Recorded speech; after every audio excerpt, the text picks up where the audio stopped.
Hello दोस्तों। Last video तक हमने बात की थी कि जिसमें कि जैसे सीडीएम जो हमारा सिविल डिसोबीडियंस मूवमेंट चल रहा था, उसको किस प्रकार से उसने पेस पकड़ा और किस प्रकार से उसका काफ़ी ज़्यादा वो सक्सेसफुल रहा। और उसी के साथ उसको किस प्रकार से जैसे गांधी इरविन पैक्ट हुआ और उसके बाद में उसको सस्पेंड किया गया और उसी के साथ साथ जो सेकंड राउंड टेबल कॉन्फ्रेंस में भाग लिया गया था। तो उन सब के बारे में हम लास्ट वीडियो तक पढ़ चुके थे और फिर हमने देखा था कि जो जो राउंड टेबल कॉन्फ्रेंसेज थी उनका किसी प्रकार का कोई रिजल्ट नहीं निकलने के कारण गांधी जी थे, उन्होंने एक प्रकार से सिविल डिसोबीडियंस मूवमेंट था उसको रिज्यूम करने के बारे में सोचा। इसलिए कांग्रेस वर्किंग कमेटी थी, उसने उसने एक बार सोचा कि अब डिसंबर जो 29 1931 को जो कांग्रेस वर्किंग कमेटी थी उसने फिर से एक रेजोल्यूशन पास किया और उन्होंने कहा कि अब से सिविल डिसोबीडियंस मूवमेंट को फिर से रिज्यूम किया जाएगा ताकि एक प्रकार से जो गवर्नमेंट है उसके ऊपर प्रेशर डाला जा सके। तो लेकिन अगर हम देखें उससे पहले तो कि जो ट्रूस पीरियड रहा जो कि मार्च से दिसंबर 1931 तक का एक पीरियड रहा, तो एक प्रकार से वो शांति का पीरियड था। उसमें क्या क्या हुए तो उसमें जो एक प्रकार से हम देखें जो कांग्रेस के अलग अलग प्रोग्राम चल रहे थे, जैसे रेंट रिडक्शन के लिए एक मूवमेंट चल रहा था जो कि यूनाइटेड प्रोविंस के अंदर चल रहा था। साथ ही में हम देखें जो नॉर्थ वेस्ट फ्रंटियर था वहाँ पे जो टैक्स कलेक्शन के मेथड्स उनमें उनके खिलाफ काफ़ी ज़्यादा एजिटेशन चल रहा था। और साथ ही में जो बंगाल के ड्रैकोनियन ऑर्डिनेंसेस वहाँ पे पास हुए थे और साथ ही में अलग एक प्रकार से हम देखें जो अलग जो मास रूप में मास डिटेंशंस वहाँ पे की गई थी, जो इलीगली डिटेंशंस की गई थी। तो उनको उन उस ऐसे एक प्रकार से टेररिज्म से फाइट करने के लिए भी काफ़ी ज़्यादा कांग्रेस के अलग अलग मूवमेंट्स चल रहे थे। तो ये सभी अगर हम देखें तो जो ट्रूस पीरियड था जो मार्च से दिसंबर 1931 के बीच का था, जिसमें कि सेकंड राउंड टेबल कॉन्फ्रेंस के लिए सभी कांग्रेस के लीडर्स थे वो गए हुए थे। तो उस समय के इस पीरियड में ये एक प्रकार से अच्छी तरह से ये मूवमेंट्स अपनाए गए। जिसके बाद हम बात करते हैं कि change government attitude after second RTC की। जब सेकंड आरटीसी हुई तो उसके बाद में गवर्नमेंट का एटीट्यूड किस प्रकार से चेंज हुआ और किस प्रकार से गवर्नमेंट ने एक प्रकार से जो हमारे जो लीडर्स थे उनको किस प्रकार से आगे प्रभावित किया। जिसके बाद हम बात करते हैं ब्रिटिश पॉलिसीज कि गांधी जी को अब वो एक प्रकार से बिल्कुल भी जो अब नया जो मास मूवमेंट चला रहे हैं वो उसके जो या फिर जो सीडीएम को रिज्यूम करना चाह रहे थे उसके लिए बिल्कुल भी वो नहीं चाहते थे कि ब्रिटिशर्स कि एक प्रकार से गांधी जी को समय मिले। इसलिए एक प्रकार हम बात करें और साथ ही में जो गांधी जी थे उन गांधी जी को एक प्रकार से उन्होंने सोचा कि अब गांधी जी को हम किस प्रकार से शांत किया जा सकता है, किस या फिर किस प्रकार से उनकी आवाज़ को कम किया जा सकता है। और उसी के साथ अगर हम देखें तो ब्रिटिशर्स थे उन्होंने अपने जो सपोर्टर्स थे उनको एक प्रकार से प्लीज किया कि आपको हमारा सपोर्ट करना चाहिए, जैसे कि प्रिंसली स्टेट्स वगैरह थे तो उनको एक प्रकार से सपोर्ट करने के लिए तैयार हुए। और उसी के साथ हम बात करते हैं कि एक प्रकार से जो रूरल एरियाज़ है वहाँ पर जो नेशनल मूवमेंट है ना पहुँच सके। तो ये ब्रिटिशर्स के काफ़ी ज़्यादा अगर हम देखें तो मैन एजेंडाज थे। और उसी के साथ एक प्रकार से जो सिविल डिसोबीडियंस मूवमेंट था उसको वो बिल्कुल भी एक प्रकार से रिज्यूम नहीं करने देना चाहते थे। इसलिए जब गांधी जी इस एक प्रकार से इस रिवोल्ट को रिज्यूम करवाने के लिए वाइसरॉय विलिंगडन से मिलने गए, तो जो कि उनकी मीटिंग दिसंबर 31 को होनी थी। लेकिन जो वाइसरॉय विलिंगडन थे उस समय जो कि एक प्रकार से उनसे पहले इरविन थे, इरविन को चेंज करके विलिंगडन को लाया गया था। उनको एक प्रकार से उन्होंने गांधी जी से मिलने के लिए मना कर दिया। और उसके बाद में अगर हम देखें तो जनवरी 4 1932 को गांधी जी को अरेस्ट भी कर लिया गया। जिसके बाद हम देखते हैं कि गवर्नमेंट का इस प्रकार का एक्शन रहा। उन्होंने एक प्रकार से बहुत से रिप्रेसिव लॉज लेके आए, साथ में उन्होंने मार्शियल लॉज लेके आए, जाके लाइक सिविल मार्शियल लॉज लेके आए ताकि वो एक प्रकार से जो इनको रोका जा सके, जो भी उन्होंने ऑर्डिनेंसेस के फॉर्म में लेके आए। उसी के साथ हम बात करते हैं कांग्रेस के ऑर्गेनाइजेशन को बैन कर दिया गया। गांधी आश्रम के अंदर जो वर्किंग हो रही थी उसको भी एक प्रकार से ऑक्यूपाई कर लिया गया, वहाँ पे उसको बैन कर दिया गया। प्रेस को एक प्रकार से चुप कर दिया गया, फिर प्रेस को बिल्कुल गैग्ड कर दिया गया और नेशनल लिटरेचर था उसको बिल्कुल बैन कर दिया गया ताकि किसी प्रकार की कोई एक प्रकार से रिवोल्यूशनरी एक्टिविटी ना हो सके। और इसी के साथ हम बात करते हैं कि हमारे जो नेक्स्ट अगर हम देंगे तो क्या था कि पॉपुलर रिस्पॉन्स किस प्रकार का था, जिसमें कि पीपल्स को काफ़ी ज़्यादा गुस्सा था। और उसी वजह से अगर हम देखें तो लेकिन मासेज बिल्कुल भी इस चीज़ के लिए तैयार नहीं थे, क्योंकि वो मार्च से दिसंबर के एक ट्रूस पीरियड में काफ़ी ज़्यादा एक प्रकार से हम देखें तो वो शांत हो चुके थे, वो बिल्कुल भी इस चीज़ के लिए प्रिपेयर नहीं थे, अपने वर्किंग में लग गए थे। और इसी के साथ हम देखते हैं तो जब अप्रैल 1934 हुआ तो उस दिन गांधी जी ने अपना जो मूवमेंट था इसको विड्रॉ कर लिया कि अब इस मूवमेंट को आगे नहीं चलाया जा सकता है। जिसके बाद हम बात करते हैं कम्युनल अवार्ड और पूना पैक्ट, जिसमें कि एक प्रकार से हम देखें जो ब्रिटिश प्राइम मिनिस्टर थे रैमसे मैकडोनाल्ड, उन्होंने अगस्त 16 1932 को एक प्रकार से कम्युनल अवार्ड को अनाउंस किया। और कम्युनल अवार्ड्स के अंदर हम देखें तो इंडियन फ्रेंचाइज कमेटी थी उसकी भी एक और जो या फिर जिसे एक प्रकार से लोथियन कमेटी के रूप में भी जाना जाता था, उसकी भी कुछ फाइंडिंग्स इसमें थी। और साथ ही में इसके अंदर जो माइनॉरिटीज़ थी उनको एक प्रकार सेपरेट इलेक्टोरेट्स और रिजर्व सीट्स जैसे कुछ मुद्दे दिए गए, जिनमें कि अगर हम देखें तो उनको एक प्रकार से अलग अलग, जैसे कि हम देखें तो डिप्रेस क्लासेस थी उनको भी सेपरेट इलेक्टोरेट दिया गया, क्योंकि ये प्रकार से अगर हम देखें तो अम्बेडकर की ये डिमांड थी कि उनको भी सेपरेट इलेक्टोरेट्स दिया जाए और उनको एक प्रकार से माइनॉरिटी के रूप में माना जाए। तो ये एक डिमांड थी, तो इस वजह से उनको एक प्रकार से सेपरेट इलेक्टोरेट दिए गए, जिनमें उन्हें 78 रिजर्व सीट्स दी गई जो कि उज्जैन के अंदर। इसके बाद हम बात करते हैं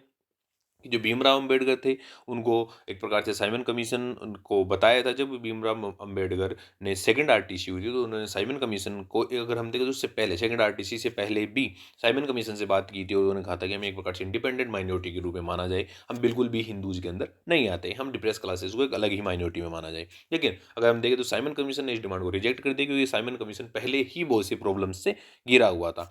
तो इस वजह से उसने रिजेक्ट कर दिया। और उसके बाद भी हम देखते हैं कि जो सेकंड, और अगर तो उसके बाद में उन्होंने अपनी बात को फिर से मनवाने के लिए उन्होंने सेकंड राउंड टेबल कॉन्फ्रेंस हुई, तो इसमें अम्बेडकर ने ये इश्यू फिर से रेज किया। इसके बारे में हमने लास्ट में पढ़ा था कि गांधी जी और इनके बीच में अम्बेडकर के बीच में काफ़ी ज़्यादा डिस्कशन हुआ, और इस वजह से इन वो एक प्रकार से डेडलॉक, वो सेशन डेडलॉक हुआ। तो इस वजह से डेडलॉक होने की वजह से उसमें किसी प्रकार का रिजल्ट नहीं निकल पाया, क्योंकि एक प्रकार से वो नहीं चाहते थे कि डिप्रेस क्लासेस को किसी प्रकार का सेपरेट इलेक्टोरेट मिले। इसके बाद हम बात करते हैं कि main provisions of the communal award की। इस कम्युनल लॉ में क्या-क्या प्रोविजंस है, जैसे Muslims, Europeans, Sikhs, Indian Christians, Anglo Indians, depressed classes, women and even the Marathas को सेपरेट इलेक्टोरेट्स नया सिस्टम दिया गया। साथ ही में प्रोविंशियल लेजिस्लेचर की सीट्स थी, उनको कम्युनल बेसिस के ऊपर डिवाइड कर दिया गया। साथ ही में जो एग्जिस्टिंग सीट्स थी प्रोविंशियल लेजिस्लेचर की, उनको भी एक प्रकार से डबल कर दिया गया, और उसी के साथ जो मुस्लिम्स थे, एक प्रकार से जो माइनॉरिटी में थे, उनको वहाँ पे उनको वेटेज दिया गया। जिसके बाद हम बात करते हैं कि जो नॉर्थ वेस्ट फ्रंटियर प्रोविंस था, उसके अलावा जितनी भी जो एक प्रकार से हम देखें तो प्रोविंशियल लेजिस्लेचर्स थी, वहाँ पे जो वुमेन्स को एक प्रकार से 3% सीट्स को रिजर्व कर दिया गया। तो इस प्रकार उन्होंने इस कम्युनल वार्ड में काफ़ी ज़्यादा डिफरेंस पैदा की, और साथ ही हम देखें तो डिप्रेस क्लासेस थी, उनको भी एक प्रकार से माइनॉरिटी स्टेटस दिया गया। और उसी के साथ हम देखते हैं कि जो डिप्रेस क्लासेस थी, उनके वो एक प्रकार से कि उनके जो वोट वोट थे, जो जहाँ पे वो सेपरेट इलेक्टोरेट्स और जो जनरल इलेक्टोरेट्स थे, तो उनको एक प्रकार से उनको डबल कर दिया गया, उनको सेपरेट इलेक्टोरेट्स एक जगह दिया गया और जनरल इलेक्टोरेट्स भी उनको दिया गया। और उसी के साथ हम बात करते हैं जो अलोकेशन ऑफ सीट्स थी, वो भी एक प्रकार से जो लेबर्स और लैंडलॉर्ड्स और ट्रेडर्स और इंडस्ट्रियलिस्ट, तो उनको भी एक प्रकार से डिवाइड कर दिया गया। और इसी के साथ जो प्रोविंस ऑफ बॉम्बे था, वहाँ पे उन्होंने 7 सीट्स अलोकेट की, जो भी मराठाज के लिए एक प्रकार से सेपरेट रिजर्व्ड सीट मराठाज के लिए ही अपॉइंट की गई थी। तो इस प्रकार जो कम्युनल अवार्ड ने काफ़ी ज़्यादा डिफरेंस पैदा किया, ताकि एक प्रकार से जो हमारा जो एक प्रकार से मूवमेंट है, उनको कमज़ोर किया जा सके, और जो कम्युनिटीज़ हैं, जो एक प्रकार से खुद को माइनॉरिटीज़ में मानती हैं, तो वो कम्युनिटीज़ एक प्रकार से कांग्रेस से अपना हाथ हटा ले। तो इसी प्रकार से हम देखते थे इसके ऊपर कांग्रेस का स्टैंड किस प्रकार का था। तो उन्होंने जो सेपरेट इलेक्टोरेट था, उनको अपोज किया, हमें बिल्कुल भी पसंद नहीं है। और एक प्रकार से हम देखें तो गांधी जी ने भी जो सेकंड आरटीसी चल रही थी, तो उसमें ही इस जो सेपरेट इलेक्टोरेट का मुद्दा था, इसको अपोज कर चुके थे। और उसी के साथ हम बात करते हैं कि जो कम्युनल अवार्ड था, वो एक प्रकार से जो माइनॉरिटी के साथ एक प्रकार से हम देखें तो माइनॉरिटी के लिए कम्युनल अवार्ड जो डाला गया था, वो एक प्रकार से बिल्कुल भी इसके फेवर में नहीं था। और एक प्रकार से हम देखते हैं कि जो कांग्रेस थी, उन्होंने ना ही तो इसको एक्सेप्ट किया और ना ही इसको रिजेक्ट किया, क्योंकि एक प्रकार से ये ऐसी चीज़ थी ही नहीं कि आप एक प्रकार से कुछ कर सकें। इसके बाद हम बात करते हैं कि गांधी जी का इसके ऊपर रेस्पॉन्स क्या रहा। तो गांधी जी ने देखा कि जो कम्युनल अवार्ड है, ये हमारी इंडियन यूनिटी और जो नेशनलिज्म है, उसके ऊपर एक काफ़ी ज़्यादा आघात है। इन्होंने अटैक किया है हमारे जो एक प्रकार से जो कमजोर तबके हैं, उनको उठा के हमारे ऊपर हमको तोड़ना चाहते हैं। उसी के साथ साथ उन्होंने देखा कि डिप्रेस क्लासेस है, उनको अगर सेपरेट पॉलिटिकल एंटिटी दे दी गई, तो उनको एक प्रकार से हमेशा के लिए उनको एक सेपरेट पॉलिटिकल एंटिटी के रूप में माना जाएगा, कि कभी भी हिंदूज में एक प्रकार से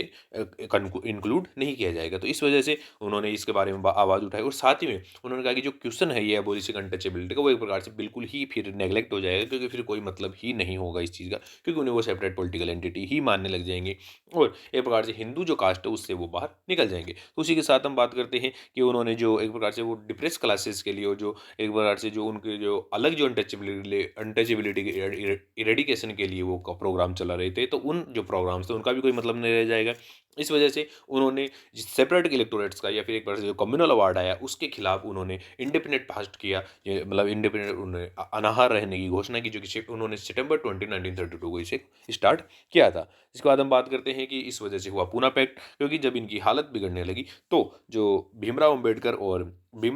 और गांधी जी के बीच में ये साइन किया गया, जो कि सितंबर 24 1932 को इसको साइन किया गया था, जिसमें कि अम्बेडकर ने एक प्रकार जो सेपरेट इलेक्टोरेट का जो आइडिया था, उसको डिप्रेस क्लासेस के लिए जो सेपरेट इलेक्टोरेट का आइडिया था, उसको एक प्रकार से छोड़ दिया। और उसी के साथ हम बात करते हैं कि डिप्रेस क्लासेस को एक प्रकार से 147 में से 71 सीट्स उनको प्रोविंशियल लेजिस्लेचर में दी गई, और साथ ही में उनको सेंट्रल लेजिस्लेचर में 18% डायरेक्शन एक प्रकार से रिजर्वेशन भी उनको दिया गया। और उसी के साथ जो पूना पैक्ट हुआ, उसको कम्युनल अवार्ड के अंदर एक अमेंडमेंट के रूप में गवर्नमेंट ने इसको एक्सेप्ट कर लिया, क्योंकि ये जरूरी भी था, क्योंकि उनकी ही, अगर हम देखें तो डिप्रेस क्लासेस के लीडर के रूप में अम्बेडकर थे, और अम्बेडकर की ही ये डिमांड थी, तो इस वजह से इसको एक्सेप्ट भी कर लिया गया। उसके बाद हम बात करते हैं कि impact of Poona pact on Dalits, कि इसका दलित्स के ऊपर किस प्रकार का इफेक्ट पड़ा। जो डिप्रेस क्लासेस थी उनको एक प्रकार से पॉलिटिकल टूल्स के रूप में यूज़ किया जाने लगा। और अगर हम देखें तो मेजोरिटी थी या फिर जो कास्ट हिंदू ऑर्गेनाइजेशन थे वो भी एक प्रकार से इनको जो एक प्रकार से पॉलिटिकल टूल्स के रूप में यूज़ करने लगे। उसी के साथ हम बात करें डिप्रेस क्लासेस के तो कोई एक मूवमेंट था तो एक प्रकार से लीडरलेस रह गया, और इस वजह से वो किसी प्रकार का कोई भी एक प्रकार से हम देखें तो वो किसी प्रकार की जीत हासिल नहीं कर सका। और उसी के साथ हम बात करते हैं कि जो डिप्रेस क्लासेस थे उनको एक प्रकार जो स्टेटस क्वो था, जो political ideological and cultural fields के अंदर जो स्टेटस क्वो का था वो एक प्रकार से उनको सबमिट करना पड़ा, क्योंकि एक प्रकार से अब उनको अनटचेबल्स ही माना जाने लगा। जिसके बाद हम बात करते हैं joint electorates and its impact on depress classes कि द वर्किंग कमेटी ऑफ, अगर हम देखें तो all India scheduled caste federation lead their the last elections, जो गवर्नमेंट ऑफ इंडिया के एक्ट के अंदर जो भी एक प्रकार 1935 के एक्ट के अंदर जो भी जो इलेक्शन हुए थे वो एक प्रकार से बिल्कुल भी किसी प्रकार के कोई इसमें काम के नहीं रहे। और उसी के साथ हम बात करते हैं जो जॉइंट इलेक्टोरेट्स थे उन्होंने एक हिंदू मेजोरिटी के अंदर अपना फेवर दिया, क्योंकि इसमें शेड्यूल कास्ट के ऊपर किसी प्रकार का कोई एक प्रकार से हम देखें तो इफेक्ट नहीं था। और इसी के साथ हम बात करते हैं कि जो एक प्रकार से जो पूना पैक्ट हुआ जो डॉक्टर अम्बेडकर को एक प्रकार से, अगर हम देखें जो डॉक्टर अम्बेडकर थे उन्होंने पूना पैक्ट अगर हम देखें तो बहुत से लीडर्स के एक प्रकार से दबाव में आके साइन किया था, लेकिन अगर हम देखें तो जो 1947 तक जब तक हमें आज़ादी मिली तब तक एक प्रकार से ये पूना पैक्ट को कंटिन्यूसली अम्बेडकर एक प्रकार से डिनाउंस ही करते रहे, क्योंकि ये किसी भी काम का नहीं है। इसके बाद हम बात करते हैं कि Gandhi ji Harijan campaign and thoughts on caste, कि उनके किस प्रकार के जो हरिजन कैंपेन्स थे उन्होंने तो उन्होंने एक प्रकार से अगर हम देखें तो वर्ल्ड वाइड कैंपेन चलाया, जिसमें उन्होंने अनटचेबिलिटी को एबॉलिश करना चाहा। उन्होंने सबसे पहले इसको जेल से स्टार्ट किया, और फिर जब वो अगस्त 1933 में जेल से बाहर आए तो उन्होंने फिर से इसको स्टार्ट किया। और उसके साथ में उन्होंने all India anti untouchability league की स्थापना की, जो कि सितंबर 1932 को उन्होंने जेल से ही की थी। इसी के साथ उन्होंने अपना एक न्यूज़पेपर भी स्टार्ट किया जिसका नाम हरिजन था, उसको जो उन्होंने जनवरी 1933 को जेल से ही इन्होंने स्टार्ट की थी। इसके बाद हम बात करते हैं कि आफ्टर इज रिलीज ही उन्होंने एक प्रकार से जो अपने रिलीज के बाद में वो सत्याग्रह आश्रम उन्होंने वर्धा में शिफ्ट किया। और क्योंकि उन्होंने 1930 में उन्होंने एक प्रकार से साबरमती आश्रम से कहा था कि अगर हम एक साल के मैं अगर इस बार अगर हमें स्वराज नहीं मिला तो मैं बिल्कुल भी यहाँ लौट के नहीं आऊँगा। तो इस वजह से उन्होंने अब वर्धा के अंदर अगर साबरमती आश्रम से उन्होंने वर्धा के अंदर अपना एक प्रकार से सत्याग्रह आश्रम था उसको वहाँ पे शिफ्ट किया, क्योंकि वो एक प्रकार से इसमें नाकाबिल रहे। उसी के साथ हम बात करते हैं कि जो हरिजन टूर उन्होंने घोषित किया वो नवंबर 1933 से लेकर जुलाई 1934 तक किया गया। और उसी के साथ उन्होंने हरिजन सेवक संघ की भी स्थापना की, जिसमें हम बात करते हैं कि जो गांधी जी थे वो कंटिन्यूसली अपने इस कैंपेन के अंदर में, क्योंकि उन्होंने हरिजन के लिए काफ़ी अच्छा कहा था, तो उन्होंने जो ऑर्थोडॉक्स और जो रिएक्शनरी एलिमेंट्स थे उनके उन्होंने काफ़ी ज़्यादा एक प्रकार से हम देखें तो गांधी जी के खिलाफ भी उन्होंने काफ़ी ज़्यादा जो अगर हम देखें तो उनके ऊपर काफ़ी ज़्यादा अटैक किए। और उसी के साथ हम बात करते हैं कि जो अगर कांग्रेस और जो सिविल डिसोबीडियंस मूवमेंट का साथ जो सपोर्ट था वो भी एक प्रकार से ऑर्थोडॉक्स ने अपना हटा लिया था। उसी के साथ हम बात करते हैं कि जो टेम्पल एंट्री बिल था वो भी एक प्रकार से गवर्नमेंट के अंदर डिफीट हुआ, जो कि अगस्त 1934 को डिफीट हुआ, क्योंकि एक प्रकार से जो हम देते शेड्यूल कास्ट या फिर एक प्रकार से जो अनटचेबल थे उनको टेम्पल में एंट्री नहीं दी जा रही थी। और उस समय हम देखें तो एक दौर चल रहा था जिसमें टेम्पल एंट्री मूवमेंट्स काफ़ी ज़्यादा चल रहे थे। तो इस वजह से गवर्नमेंट ने वहाँ पे बिल पास करना चाहा, लेकिन ये बिल वहीं पे भी फेल हुआ। तो इसी प्रकार एक प्रकार से हम देखते हैं कि जो जो कोई भी नहीं चाहता था कि जो अनटचेबल्स हैं वो ऊपर आए, और एक प्रकार से गांधी जी ने काफ़ी प्रयास किया, लेकिन गांधी जी को भी काफ़ी ज़्यादा सुनने को मिला। तो इसी प्रकार हम बात करते हैं कि जो हिंदू सोसाइटी थी उसने काफ़ी ज़्यादा इसको बुरा भला कहा, और उन्होंने लेकिन गांधी जी फिर भी चाहते थे कि रेडिकेशन ऑफ अनटचेबिलिटी होता रहे, और ताकि एक प्रकार से जो हिंदुइज्म है अगर उन्होंने कहा था कि एक प्रकार से अगर जब तक अनटचेबिलिटी जिंदा रहेगी हिंदुइज्म मरता रहेगा, और अगर चाहते हो कि हिंदुइज्म जीवित रहे तो उसके लिए आपको अनटचेबिलिटी को ख़त्म करना होगा। तो इसी के साथ हम बात करते हैं कि जो उन्होंने एक प्रकार से जो कहा कि इस कैंपेन को एक प्रकार से हमें ये नहीं देखना चाहिए कि हम अनटचेबिलिटी को अबोलिश कर रहे हैं या फिर हम लोगों को किसी प्रकार का राइट दे रहे हैं, लेकिन हमें देखना चाहिए कि हम एक प्रकार से प्रिंसिपल्स ऑफ ह्यूमनिज्म और जो रीजन का जो प्रिंसिपल है उसके ऊपर हम चल रहे हैं। तो इस प्रकार से उन्होंने कैंपेन की शुरुआत की थी। इसी प्रकार अगर हम देखते हैं जो गांधी जी थे उन्होंने अनटचेबल्स के लिए एक प्रकार से अलग हाई और लो जो अगर हम देखते हैं जो कास्ट सिस्टम था उसके काफ़ी खिलाफ उन्होंने बोला। और उसी के साथ हम बात करते हैं कि जो उनका हरिजन कैंपेन चल रहा था उन्होंने भी एक प्रकार से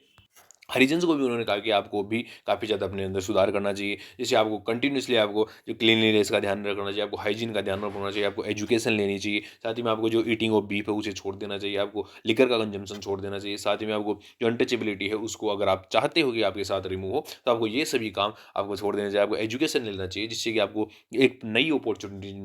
अपॉर्चुनिटीज़ मिल सके, आप अपने राइट्स के बारे में जान सके। तो ये सभी के लिए गांधी जी ने हरिजन के अंदर अपने हरिजन्स थे उनके साथ काफ़ी ज़्यादा उनसे बातचीत की और उनसे ये सुधार करने के लिए कहा। जिसके बाद हम बात करते हैं ideological differences and similarities between Gandhi and Ambedkar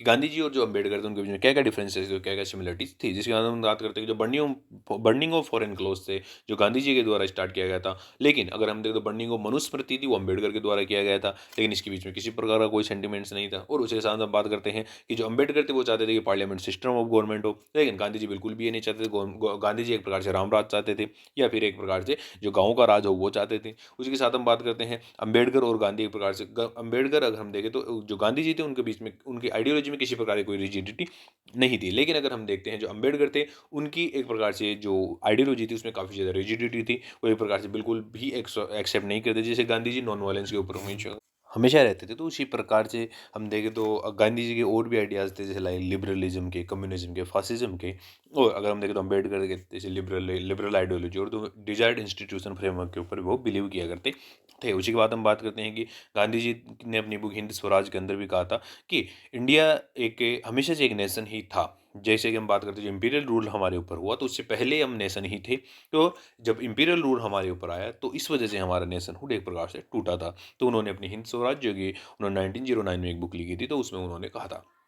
इसके बाद हम बात करते हैं कि अम्बेडकर ने जो एक प्रकार से जो वेद थे, जो वे एक प्रकार से हम देखें जो अलग अलग जो हिंदू स्क्रिप्चर्स थे उनके उन वो जो एक प्रकार से वेदास थे, तो उनके बारे में उन्होंने कहा कि ये बिल्कुल भी किसी काम के नहीं है। लेकिन अगर हम देखें तो अम्बेडकर थे एक बार जो रिलीजन और जो free citizenship, freedom of religion, free citizenship and separation of state and religion, तो इनके ऊपर इन मुद्दों के ऊपर काफ़ी ज़्यादा बिलीव करते थे। वो बिल्कुल भी हिंदू जो ऑर्थोडॉक्सी थी, जो हिंदू स्क्रिप्चर्स थे उनके ऊपर बिलीव नहीं किया करते, और ना ही वो वेदास के ऊपर बिलीव किया करते थे। उसके साथ हम बात करते हैं कि जो गांधी जी थे उन्होंने idea of freedom of religion उन्होंने लेके आए कि एक प्रकार से फ्रीडम ऑफ रिलीजन होनी चाहिए, लेकिन एक प्रकार से हम देखें तो पॉलिटिक्स और जो एक प्रकार से जो अगर हम देखें तो गांधी जी के अलग ही मुद्दे चल रहे हैं, जैसे उन्होंने ग्राम राज या फिर राम राज वो लाना चाहते थे, लेकिन वो नहीं चाहते थे कि बिल्कुल भी एक प्रकार से जो स्टेट है और जो रिलीजन है उसको सेपरेट किया जाएगा, क्योंकि पॉलिटिक्स और रिलीजन एक साथ होनी ही चाहिए। उसी के साथ हम बात करते हैं कि जो अनटचेबल्स है वो हिंदू एक प्रकार से हिंदूज जो रिलीजन है उसी का इंटीग्रल पार्ट है, तो उन्हें एक प्रकार से हम अलग नहीं कर सकते हैं। उसी के साथ हम बात करते हैं अम्बेडकर एक प्रकार से उनका स्टैंड अलग था। वो चाहते थे कि जो अनटचेबल्स उनको एक प्रकार से रिलीजियस माइनॉरिटी माना जाए, वो एक प्रकार से हिंदू कम्युनिटी के बिल्कुल भी पार्ट नहीं है। तो इस प्रकार से हम देखें तो